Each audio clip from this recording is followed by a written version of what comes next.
Alors, j'ai une question super importante en termes de chorégraphie. Qu'est-ce que je dois faire pour passer à la slide suivante? Si je clique sur la souris, ça marche? Tu peux essayer. J'essaye. Ok, je vais essayer. Alors, avant toute chose, je suis désolé de me présenter devant vous défiguré comme je le suis. Il se trouve qu'il y a quelques jours, j'ai mis en place un protocole extrêmement sophistiqué pour tester la solidité d'un de mes meubles. Et j'ai pas été déçu, je suis pas du tout inquiet pour ma caution. Alors, toujours est-il que je suis Vlad Tapas, effectivement, et peut-être que certains d'entre vous me connaissent pour la chaîne de la Tronchandier, dans laquelle je fais justement des interventions sur la zététique, des vidéos, des conférences, et tout le reste, hein, un petit peu tout ce qui a rapport avec ça. Sauf que, en fait, mon vrai métier, ça, je me suis rendu compte que tout le monde ne le savait pas, c'est que je suis musicologue, en fait. J'ai fait une thèse en musicologie. C'est de là que j'ai fini par m'intéresser au truc un petit peu bullshit, et après la soirée qu'on va passer ensemble, vous comprendrez pourquoi. Parce qu'en musicologie, il y a quand même beaucoup de conneries. C'est assez catastrophique. En fait, le but de ma présentation aujourd'hui, ça va être de mettre un petit peu au point les différentes connaissances qu'il est nécessaire d'avoir sur la musique pour bien comprendre le reste de la soirée. Parce que, je vais commencer par un petit coup de gueule. Il y a un truc dont je me suis rendu compte en ayant cette espèce de double casquette de zététicien et musicologue, c'est que quand je fais des conférences de zététique sur des sujets comme la biologie, les mathématiques, la physique, peu importe, de manière générale, l'éducation nationale fait que tout le monde a un tronc commun de connaissances, arrivé au niveau bac, qui est vraiment, en fait, très acceptable. De manière générale, tout le monde sait comment fonctionnent les mathématiques, tout le monde sait comment fonctionne la biologie, sans aller très très loin, mais en tout cas on a des bases suffisantes pour pratiquer correctement la vulgarisation. Pour la musique, pas du tout. Le socle commun de connaissances musicales pour la plupart des gens, il est nul, à moins d'avoir fait justement des études de musique et d'avoir appris ça spécifiquement. Par exemple, jouer le jeu, les non-musiciens, c'est-à-dire que les musiciens, vous ne levez pas la main, qui serait capable de me dire à quoi correspond l'intervalle Do-Ré? Mais même moi, je sais pas. C'est tout. En tout cas, personne n'a levé la main. Et ça, en fait, c'est le genre de truc qu'on apprend dès la première heure de la première année en formation musicale en classe de musique. Donc déjà, vous voyez, ça en dit long. Ça en dit long, c'est pas de votre faute, ça c'est un gros coup de gueule contre le gouvernement que je fais et contre l'éducation nationale, qui fait que les cours de musique ressemblent de moins en moins à de la musique et de plus en plus à du babysitting. Ce qui est tragique. L'école en général, oui, sans aucun doute. Mais alors pour la musique, on est vraiment servi. Alors donc aujourd'hui, on va revenir un petit peu sur tout ça, et si j'ai le temps, à la fin de ma présentation, je parlerai un petit peu de consonance et de dissonance, parce que, un petit peu comme Théo, mais de manière légèrement différente, parce qu'en vrai, c'est ça qui m'éclate. Alors, est-ce que ça marche? Non? Non? Eh ben, ce sera le clavier.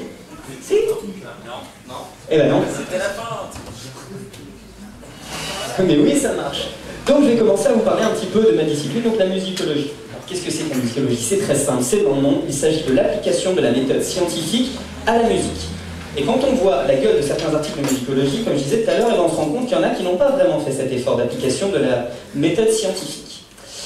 Parce qu'il y a un truc à savoir, je vais le poser là, ça sera plus simple.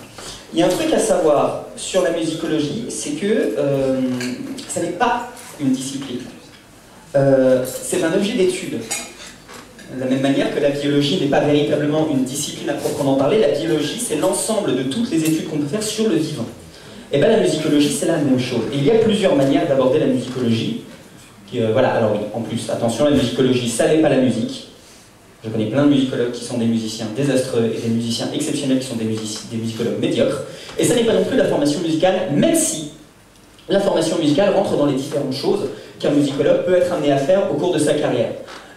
Et il y a différents types de spécialisation. Alors bien sûr, tous les musicologues ne sont pas spécialisés dans toutes ces disciplines-là, ça tombe sous le sens. Alors, globalement, on est tous tétrapylotomistes, c'est sûr, mais on n'est pas tous biologistes, on n'est pas tous sociologues. Moi, par exemple, ma thèse, c'était essentiellement une thèse qui portait sur l'analyse, la sociologie, l'histoire et l'orthophonie. C'était les sujets dont j'ai parlé dans ma thèse. Mais tout le monde ne parle pas de la même chose. En France, d'ailleurs, c'est l'histoire de la musique qui est la plus valorisée. C'est vraiment ça qu'on travaille le plus. Et puis maintenant, pour bien comprendre ce dont il va être question dans la suite de la soirée, je vais vous parler de ce qu'on appelle le tempérament. Alors, est-ce qu'il y en a qui savent ce que c'est qu'un tempérament en musique? Oh, c'est trop bien, personne ne sait. Alors, le tempérament, c'est un nom que vous avez peut-être déjà entendu si vous écoutez de la musique classique et que vous connaissez un petit peu Jean-Sébastien Bach, que pour des raisons évidentes de pédanterie, nous allons appeler, durant le cours de cette soirée, Johann Sebastian Bach. Voilà, ça veut dire la même chose. Et donc, il a écrit une pièce qui s'appelle Le clavier bien tempéré, une pièce dans laquelle on peut entendre notamment ceci, acrobatie.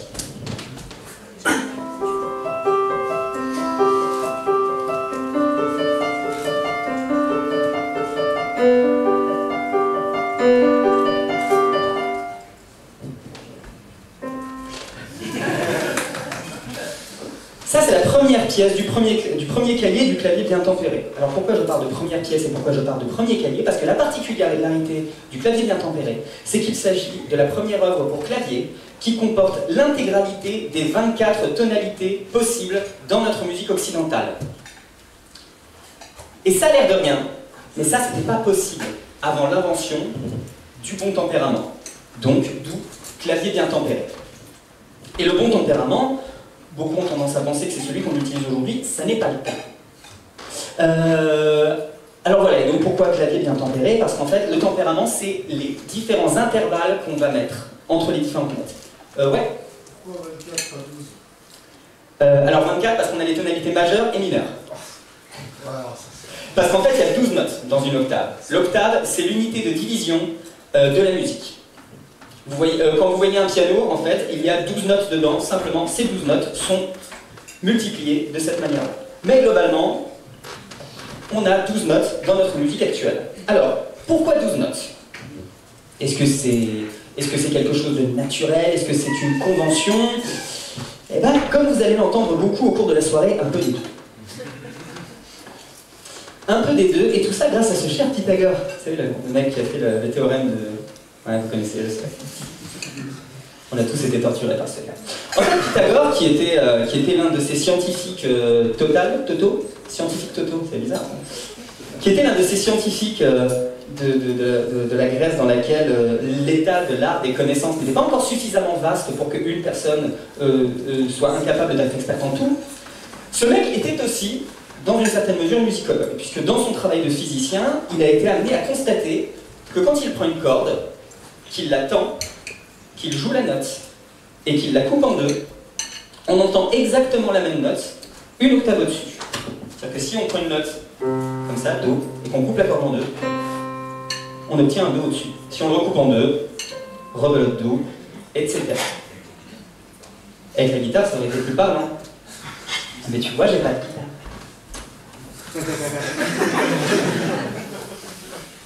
Je continue.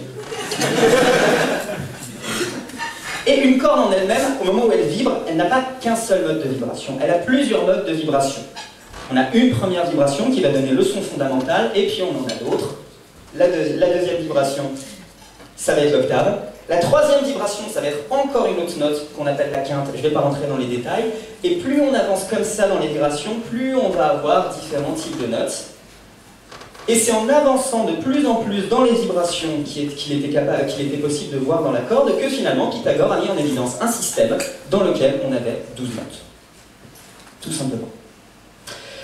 Alors ça, c'est le système pythagoricien, qui est un système globalement pur. Alors voilà, c'est ce que je disais tout à l'heure, le tempérament de Bach, le bon tempérament du clavier bien tempéré dont je parlais tout à l'heure, ça n'est pas notre tempérament actuel, qui est le tempérament égal. Et là, je viens en plus de vous parler du tempérament pythagoricien, parce qu'en fait, il y en a plein.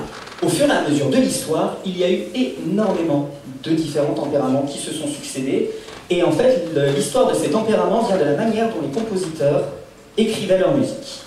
Alors, si on remonte un petit peu dans notre histoire occidentale, on peut aller globalement jusqu'au 9e siècle. Avant ça, on n'a pas trop de traces écrites. Et comme il n'y avait pas les masses de disques à cette époque-là, on ne sait pas trop ce qu'ils faisaient. C'est pas de chance. En tout cas, les premières traces écrites qu'on a datent du 9e siècle en Occident, et c'était de la musique monodique, c'est-à-dire de la musique avec une seule et unique note qui était chantée à la fois. Par exemple, le chant grégorien. Le chant grégorien, c'est un chant interprété par des hommes avec une seule note. Et donc là, c'était monophonique.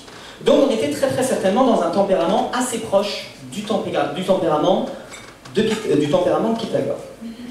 Autre tempérament très proche de Pythagore, mais qui était sans doute un peu moins pur, quand on arrive au XIe siècle et on commence à avoir un petit peu de polyphonie. Alors une polyphonie hyper rudimentaire, avec très très peu de notes qui s'enchaînent, enfin très peu de notes qui se superposent, pardon, mais le fait qu'on ait quelques notes les unes par-dessus les autres, ça fait qu'on est obligé de commencer à réfléchir non seulement à la manière dont la mélodie va avancer, mais aussi à la manière dont les notes vont être les unes sur les autres. Parce que si on a une mélodie qui sonne méga trop bien de ouf, genre ça,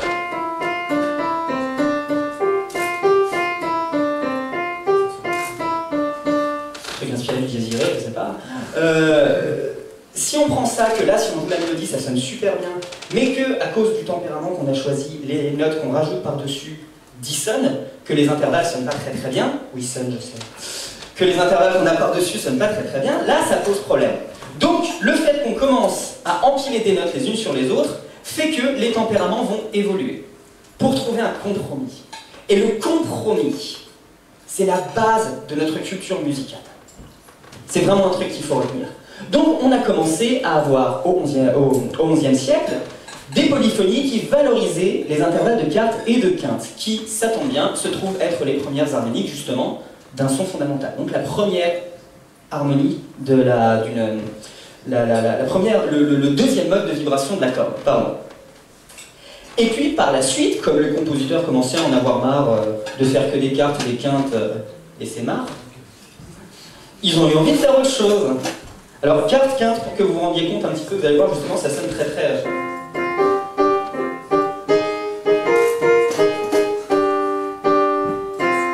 C'est très austère. Il y a un côté un petit peu médiéval. Puis alors la quinte c'est la même.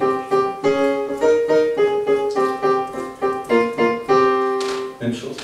Donc au bout d'un moment, les compositeurs ont eu envie de faire autre chose. Et ils ont commencé à vouloir explorer d'autres types de sonorités, genre je sais pas, la tierce. Ça joli, ça sensuel. Ou la sixte. Même chose, super sensuelle, c'est magnifique la sixte.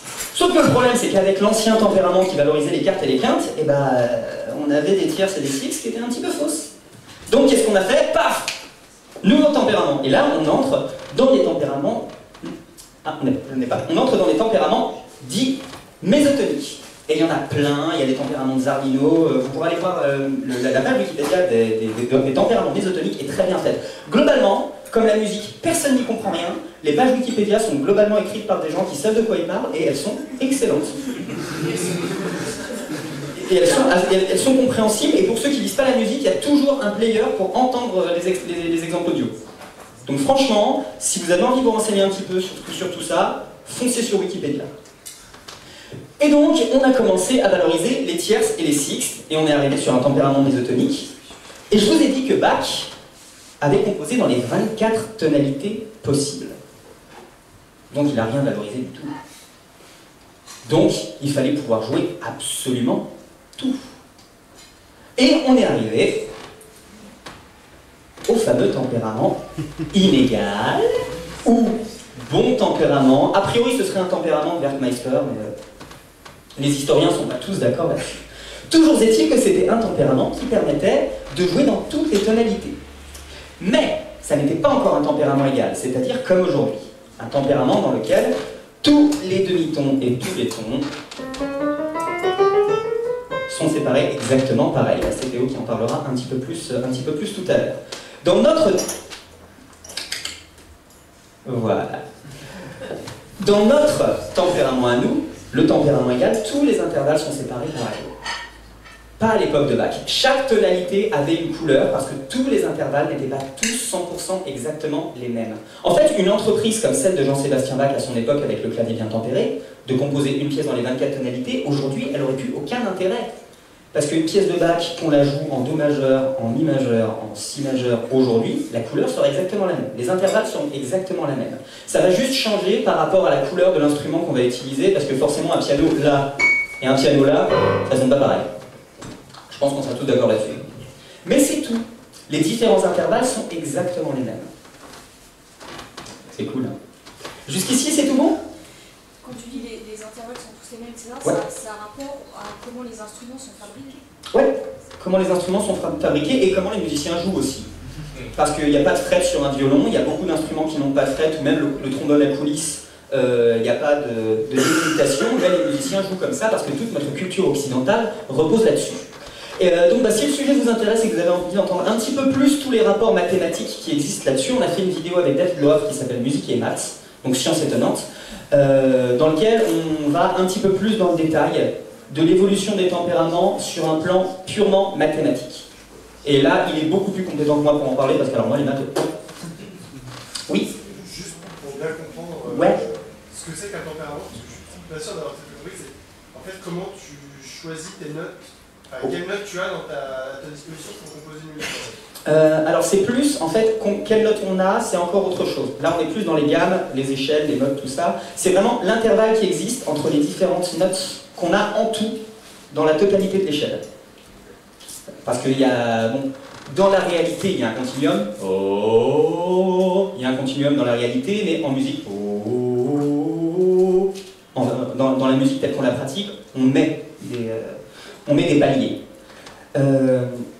Et donc, le tempérament, c'est la séparation arbitraire qui existe entre les 12 demi-tons dans une octave. Voilà. Je continue. Je ne sais même plus ce que j'ai après. Ah, mais oui.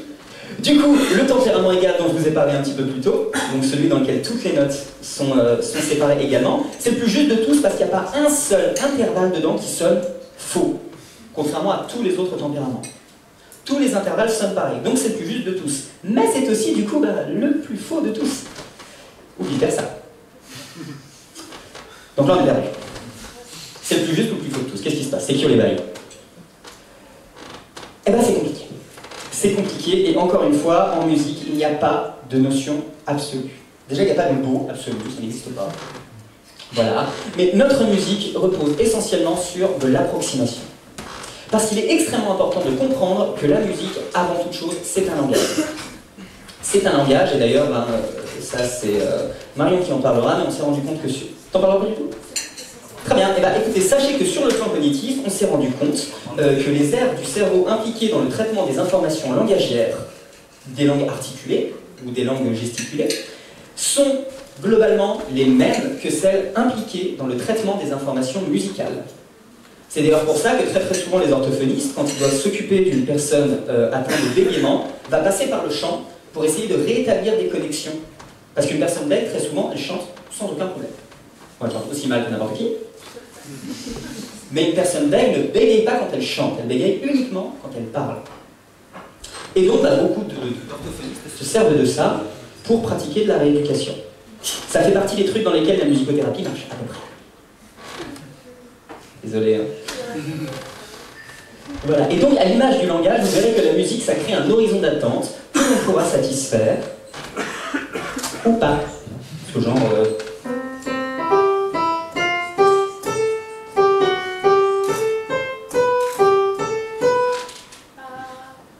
Voilà. Ah, c'est frustrant, c'est chiant. On n'aime pas ça.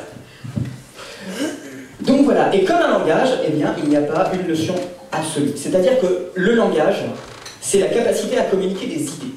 Mais dans le langage, il y a les langues. Et bien pour la musique, c'est la même chose. Quand on parle de musique, on va parler globalement, on pourrait presque parler de sens musical ou de musicalité en général, mais il n'y a pas une musique. Certainement pas. Nous, on est habitués à notre musique occidentale et on a l'impression que c'est la musique qui est supérieure à tout, parce que je suis même plus mon slide, c'est n'importe quoi. On a l'impression que c'est la musique qui est supérieure à tout parce qu'on a baigné dedans. De la même manière que quand on entend une langue qu'on n'a jamais pratiquée, on n'y comprend rien, ça n'est que du bruit. La notion de bruit et d'information est fondamentale dès qu'il est question de musique, en fait. Mais pour la musique, c'est exactement la même chose.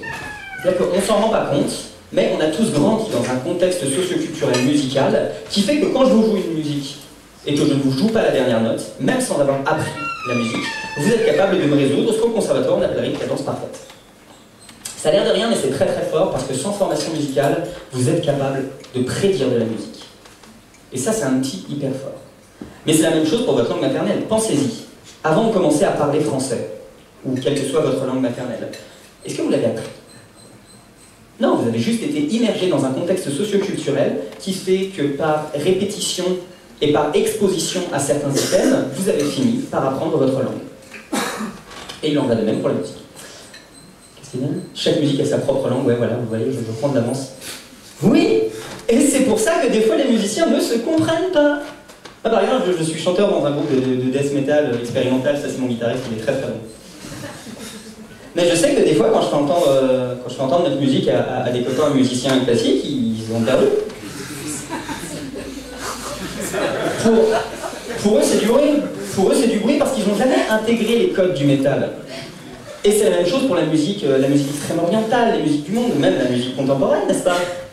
C'est exactement la même chose. Si vous n'avez pas appris les codes d'un genre musical, vous allez avoir l'impression de n'être exposé qu'à du bruit. Ce qui nous force un petit peu d'humilité quand même, hein, au niveau néocolonialisme artistique, et au niveau de notre mépris de la musique dite primitive. C'est chaud comme terme quand même, musique primitive, n'importe quoi. Mais le pire c'est que ça existe. Donc voilà, ça c'est vraiment fondamental à comprendre. La musique c'est un langage, et en tant que langage, la musique c'est un objet qui est plein d'à peu près. Parce qu'une langue, ça n'est pas un signifié précis. Quand vous parlez, vous proposez des signifiants, vous proposez des mots qui vont évoquer quelque chose. Par exemple, si je vous dis chaise, 100% de chance, vous ne pensez pas tous au même genre de chaise. Mais vous avez une galaxie d'objets chaises. Donc on sait globalement de quoi on parle, mais on n'est pas capable d'exposer exactement la même chose. Voilà. Sur quoi j'étais après? Ah, je crois qu'après c'est de la bibliographie. Oui, c'est ça. C'est un bout de bibliographie de ma thèse. Et en fait, j'aimerais attirer votre attention sur un nom qui, entre Brown, Steven et Doug Viana, Charles Darwin, ça dit quelque chose? Ah, c'est un gars, il a bien fait son trou dans la science. Globalement, ça va. Il a une belle carrière. Merci. Et bien, en fait, il se trouve que dans son ouvrage sur la descente sexuée des espèces, il parle de musique. Et Charles Darwin, déjà à son époque, envisageait très très probablement une ascendance commune entre langue et musique. C'est-à-dire que pour lui, il y a énormément d'espèces qui, avant qu'on commence à avoir des langues articulées ou des langues gesticulées, avaient des signes, des signes langagiers qui étaient, bon bah, du coup, vu que l'ascendance c'est la musique, quand même des signes langagiers qui étaient très certainement oraux, vocaux, mais en tout cas sonores, pour signaler des trucs. Voilà, je veux dire, par exemple, si je vous fais air, vous ne vous dites pas que j'apprécie ce qui se passe. Ce type de choses, avant l'époque, c'était certainement beaucoup plus grogné, beaucoup plus animal. Mais en tout cas, voilà, il est fort probable que la voix, ou les sonorités en tout cas, aient été impliquées, par exemple, dans des parades nuptiales, et que les personnes qui réussissaient les meilleures parades nuptiales étaient celles qui avaient le plus de chances de trouver des partenaires, et qui donc ont transmis au fur et à mesure le caractère faire des belles parades nuptiales, qui a fini au cours de l'évolution par devenir la capacité à jouer Wonderwall sur la plage, qui sait. C'est une possibilité. En tout cas, voilà, Charles Darwin, déjà à son époque, envisageait une ascendance commune entre la musique et le langage. Ah, et puis alors là, qu'est-ce qu'il me reste comme temps? 10 minutes. Il me reste 10 minutes? Ok, alors, est-ce qu'il y a des questions? Parce que j'avais une dernière partie éventuellement, ça peut prendre des 10 minutes, mais si vous avez des questions, je préfère qu'on soit vraiment au clair pour que la suite de la soirée se passe bien pour les autres intervenants. Ouais, c'est bon, t'as 10 minutes plus 10 minutes de questions. Ah, c'est parti. Alors là, on va s'amuser parce que je vais faire avec moi un truc qui m'éclate. On va parler du fait que la dissonance, comme je disais tout à l'heure, eh ben, c'est un objet culturel et c'est un objet profondément relatif. En vrai, ça dissonne pas. On s'y en fait. Déjà, je vous ai montré un petit peu plus tôt que notre tempérament, celui qu'on a là, à l'exception de l'octave, il est tout dopé. Il n'y a pas un seul intervalle qui soit juste. Cet intervalle-là, qui nous semble très harmonieux, sur un plan purement et strictement acoustique, il est faux. Pour autant, on a été habitué à entendre cet intervalle, et donc on est capable de... On se dit tout simplement que cet intervalle est juste, en dépit du fait que c'est une aberration acoustique. En fait, la quinte telle qu'on l'a sur nos pianos et sur la plupart de nos instruments est un peu basse. Est-ce que vous ferez entendre des intervalles Des intervalles, ouais, des intervalles justes plus tard. D'accord. De comment? Des pas juste, ok. C'est un problème, mec, c'est un problème. Ok, bah écoutez, sur la vidéo qu'on a fait avec David Loire, justement, il s'est amusé à reproduire avec un logiciel des intervalles acoustiquement justes. Et bien vous allez voir que c'est rigolo, mais ces intervalles justes, ils nous paraissent faux. Parce qu'on s'est vraiment habitué à ces intervalles faux. Alors, et donc maintenant, je vais vous jouer quelques petites choses. Je vais vous jouer quelques petites choses et je vais vous montrer qu'en fait, un objet qui peut vous sembler dissonant dans un contexte ne va pas l'être forcément. Et déjà, on va commencer par voir des choses un peu simples. Par exemple, cet intervalle-là. Je pense qu'on est tous d'accord pour dire qu'on ne commencerait pas notre marche nuptiale là-dessus. C'est pas terrible. Donc ça c'est ce qu'on appelle un agrégat, c'est-à-dire un empilement de notes dissonantes. Qu'est-ce qu'on peut faire pour que ça se passe bien, pour que cet agrégat sonne mieux? Bah, la première solution un peu facile, c'est de virer ce qui dissonne. Voilà, c'est moche, on vire ce qui dissonne. Ça se passe mieux. Là, on est en terrain connu. Mais bon, là, vous allez me dire, c'est un peu facile. Prendre un accord dégueulasse et virer les notes qui décollent, c'est pas super impressionnant. Vlad Tepes, t'as vraiment fait du temps d'études pour en arriver là. C'est pas ouf. On va faire mieux. On va prendre un truc moche. Genre ça, c'est moche. C'est pas ouf. On va prendre plus bas, c'est pire. Voilà. C'est pas génial. Voilà. Bon bah là, on va pas en virer une des deux, quoi. C'est triste. Non, on va faire le contraire. On va jouer ça.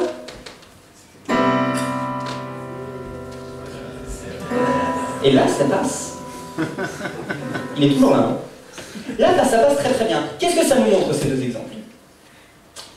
Ça nous montre, voilà, regardez, c'est tout écrit. Un objet sonore disgracieux peut être stabilisé non seulement par le retrait, mais aussi par l'ajout de notes.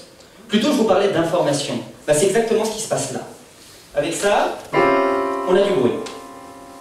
On a du bruit et on a quasiment que du bruit. Beaucoup trop de bruit pour recevoir une information. Donc on retire du bruit. Et ça va mieux. Ici c'est le contraire.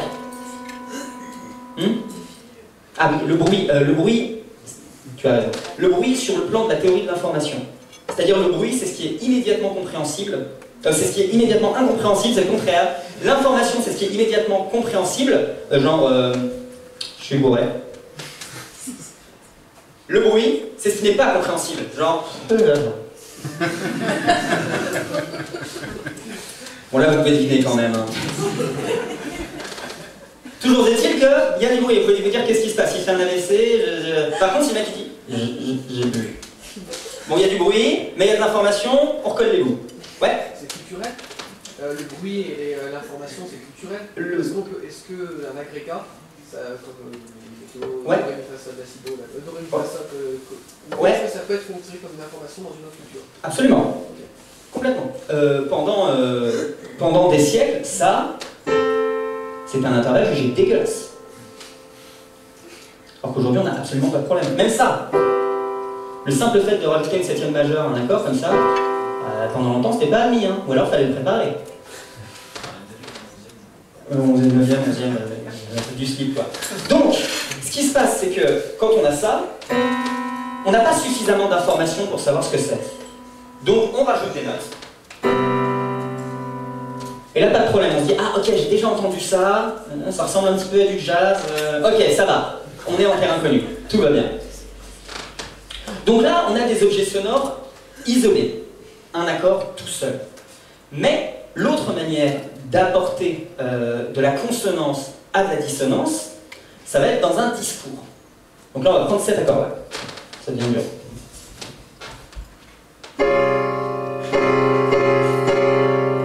Alors moi, perso, j'adore ce genre. Mais je sais qu'il y en a beaucoup que ça fait un peu cringer. Alors cet accord-là peut avoir l'air dissonant comme ça. Et vous allez voir que si on le met dans un discours musical dans lequel il est suffisamment bien préparé, oui, c'est parce que c'est une double dissonance, une double ça se prépare. C'est drôle parce que... Ça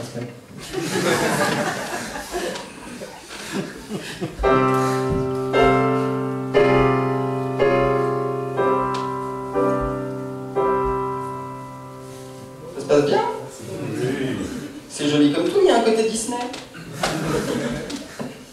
Donc voilà, l'accord, alors c'est le quatrième. C'est exactement le même.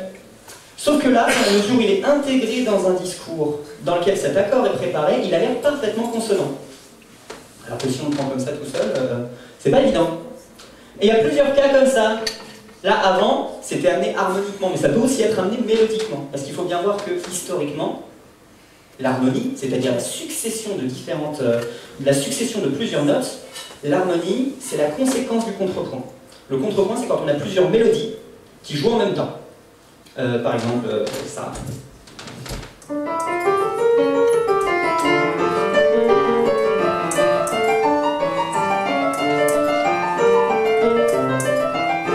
Il n'y a pas d'instrument qui joue les accords. On a plusieurs mélodies en même temps, mais l'oreille entend quand même ça.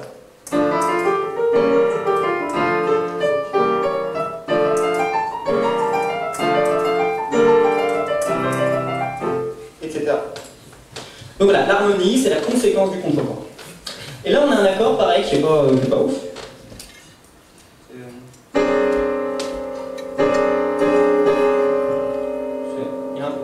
Il est un peu chargé, là. Eh bien, même chose, s'il est suffisamment préparé, vous allez voir qu'il n'y a pas de problème.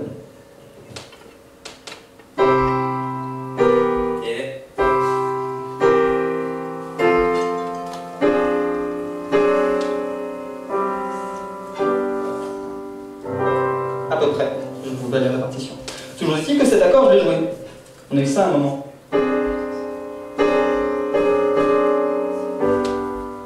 Donc là, l'accord a été préparé. C'est-à-dire que vous aviez un accord qui est assez bien, assez classé, globalement, terrain connu. On va juste faire bouger une note. Ok, on voit à peu près où on est, on voit où on va, et donc ça passe très bien. Ça passe très bien parce qu'on l'a introduit dans un discours dans lequel c'est logique. Mais en fait, l'inverse est possible. L'inverse est tout à fait possible. C'est-à-dire que si je vous prends un accord qui est parfaitement consonant, genre celui-là, il n'y a pas de problème, hein. Ça passe très bien. C'est joli comme tout. Si vous le foutez dans un discours, il n'a rien à faire. Là, c'est autre chose.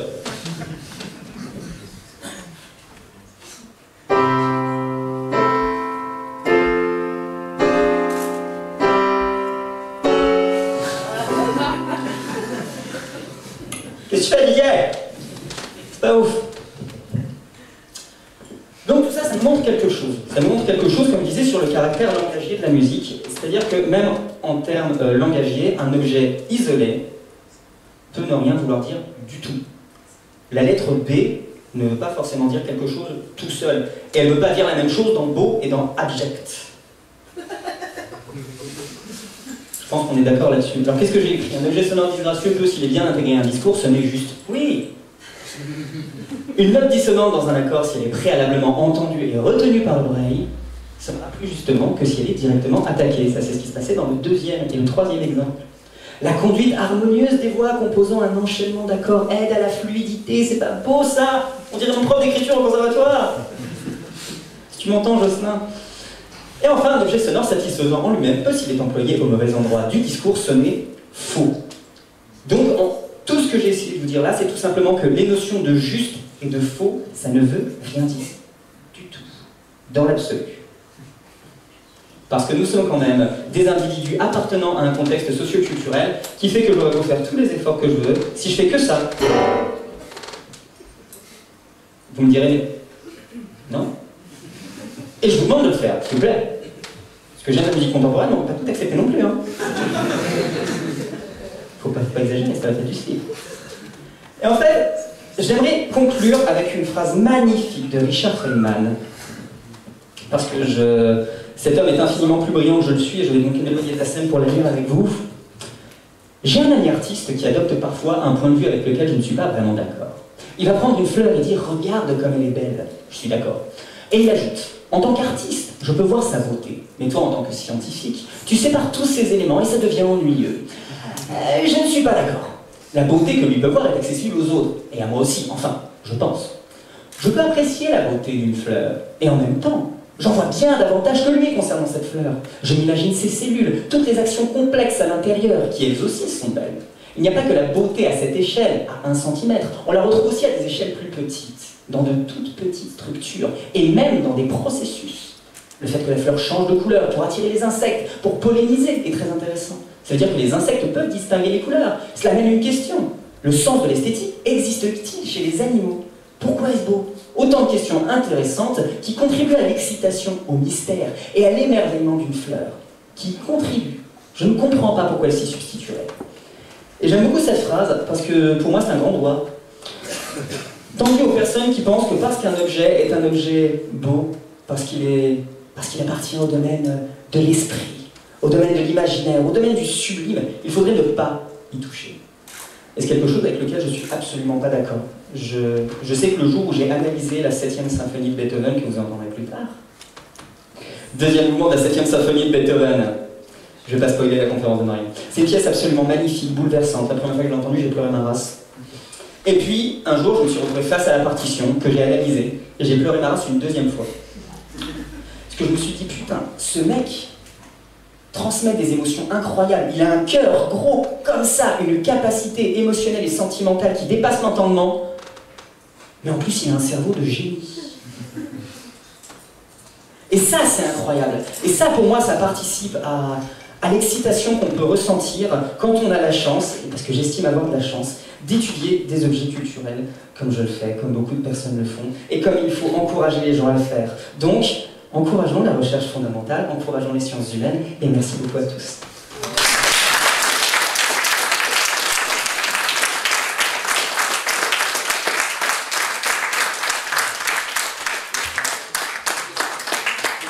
Ah oui, c'est vrai, il y a des questions. Oui. Est-ce que je ramène le micro? Comment ça se passe? Il y a quelqu'un qui va? Ah bah je vais parler fort. Non, oui. Je crois que c'est pour la retransmission aussi. Là-bas. Il n'y a pas de micro. Non mais... Merci. Sinon, je peux sortir de la scène, hein, je suis pas mégaleux à ce point. Et après, je fais 1m65, donc c'est pour ça tout à l'heure, gigantissime les blagues tapas, lol. Quoi. Bonsoir. Ça. Alors en fait, c'est plus une remarque qu'une question. Je pense qu'il est mal allumé ton micro. Il me semble. Il y a un petit interrupteur sur le micro. D'accord. C'est vrai. Voilà. Ouais, super. Ok, là en fait. Donc je disais, c'est plus une remarque qu'une question. Quand tu as parlé de comment résoudre un intervalle qui paraît dissonant, ouais. Le truc qui m'est venu à l'esprit, c'est les chants vulgaires. Ouais. Je connais ça vraiment de très loin, Uh-huh.